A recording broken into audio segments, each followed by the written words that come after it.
finishing off Sonic's story at last. And now we're going into the final boss of Sonic's story. And I don't really like this one, but at least the cutscene leading up to it is kind of epic.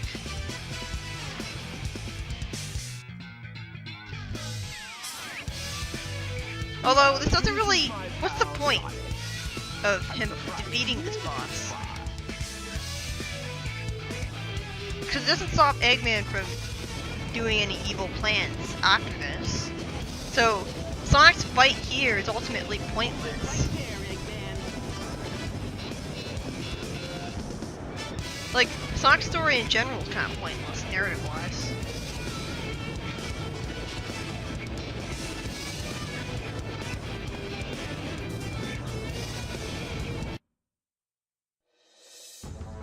So this is the Egg Viper.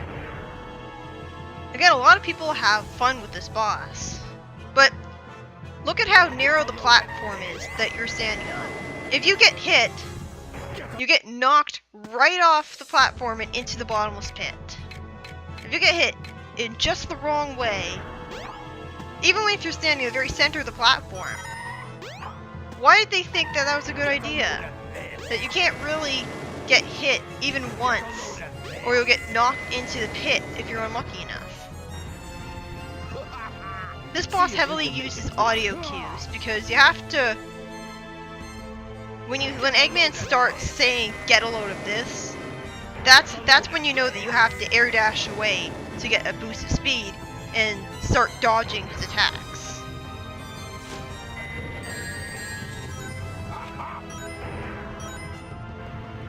And the boss fight is kind of repetitive because he does the same things over and over again with some different variation as you progress the boss.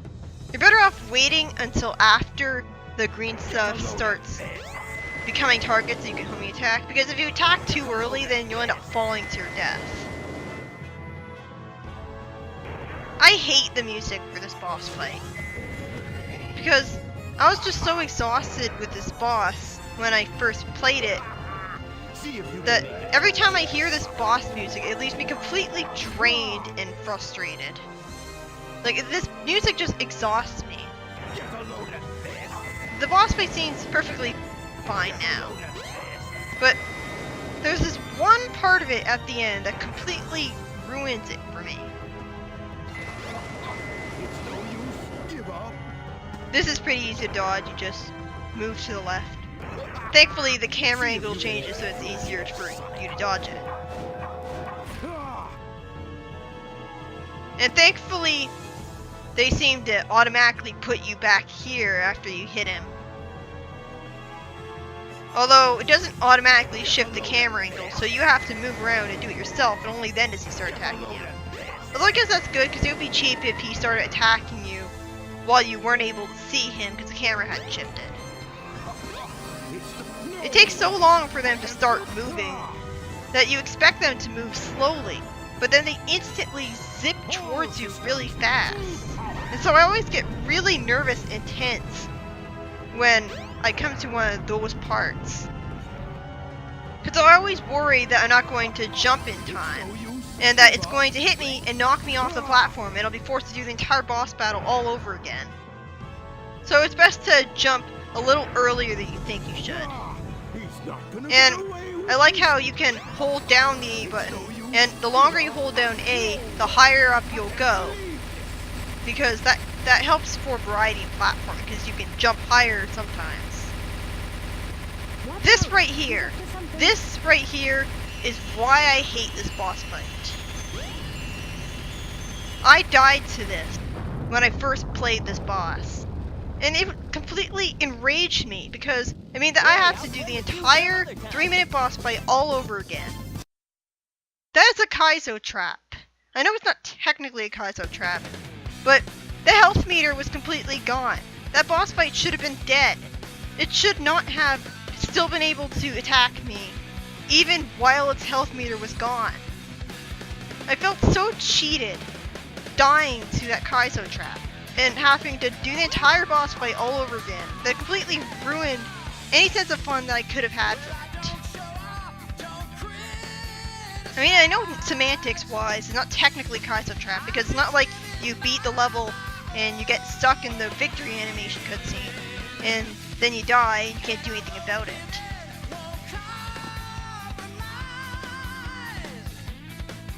It's not as bad as it potentially could be, but it doesn't change the fact that it's so infuriating that you can die there. It deserves to be called the Kaizo Trap, even though technically isn't one. But yeah, that was Sonic's story. And what can I say? This is the best story in all of Sonic Adventure. I love how satisfying it is taking shortcuts through level with the spin dash jump. And, well, when I first played it, a lot of the levels I really hated. But even when you have annoying parts of the levels, you can generally find a way to skip them. So I just love how non-linear the level design is, because what better way to take advantage of the fact that Sonic is in a 3D environment by allowing him to take advantage of the fact that he can move in 3D movement to take shortcuts. Because what's the point if you're just going to have Sonic always going forwards anyways? You might as well make it in 2D then. Because in later Sonic games, the level design is a lot more linear, and so you can't really take any shortcuts. So, even though you can have 3D movement, it's kind of pointless that you can move in 3D anyways. Because you're always just going forwards, and sure, there are turns in the level, but they're just there for the sake of it. Like I hate some of the gimmicks of the levels. Like I hate the icicles and ice cap. But most of the time you can just skip them. I love the way Sonic plays in Sonic's story of this game. This is the best Sonic has ever been when it comes to Spin Dash Sonic anyways, because later you get Boost Sonic in 3D. But Boost Sonic and Spin Dash Sonic are kind of apples and oranges, so it's really hard to actually tell which one is actually better. It's all a matter of taste, really.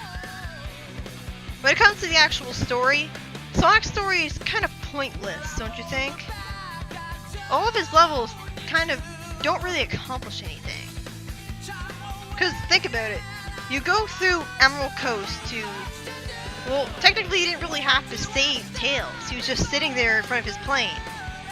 Because apparently, after being thrown clear of the plane, he just sat there uninjured somehow. So you don't have to beat Emerald Coast, because all Sonic did by beating it was go meet up with Tails.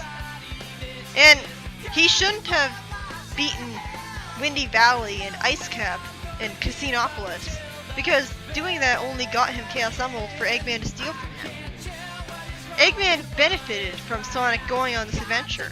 Sonic was really better off just staying home, because if he just stayed home, then Eggman wouldn't have been able to get all those Chaos Emeralds to feed the Chaos at all. And then you've got Lost World, which is ultimately pointless in terms of the story, because sure, Sonic sees a flashback of Tycho that shows you a pretty dramatic scene, but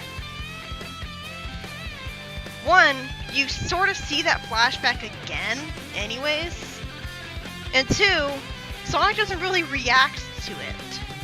It's not really a plot twist if the plot doesn't twist, because Sonic doesn't really seem to care about seeing that flashback. You're going to see over and over again that Takao shows the characters flashbacks, but they don't actually react to them properly. They just go, I wonder if I'm dreaming. No, they don't really think about it. They don't tell anyone about it. So it doesn't actually impact the plot. The flashbacks are only there to tell the audience more about the ancient Echidna tribe. And it's good that they expanded on Knuckles' ancestors, but it's ultimately pointless in terms of the actual stories that the flashbacks are contained in. Sonic's story in general is kind of pointless. He goes to the egg carrier to save Amy, but Amy gets saved by someone else.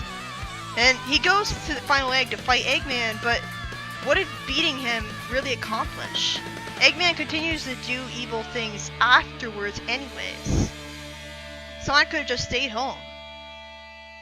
But in terms of the gameplay, this is fantastic. Like, I absolutely love Sonic's story, and That's a creepy looking smile that Sonic has there. I'm guessing he saw a pretty lady or something?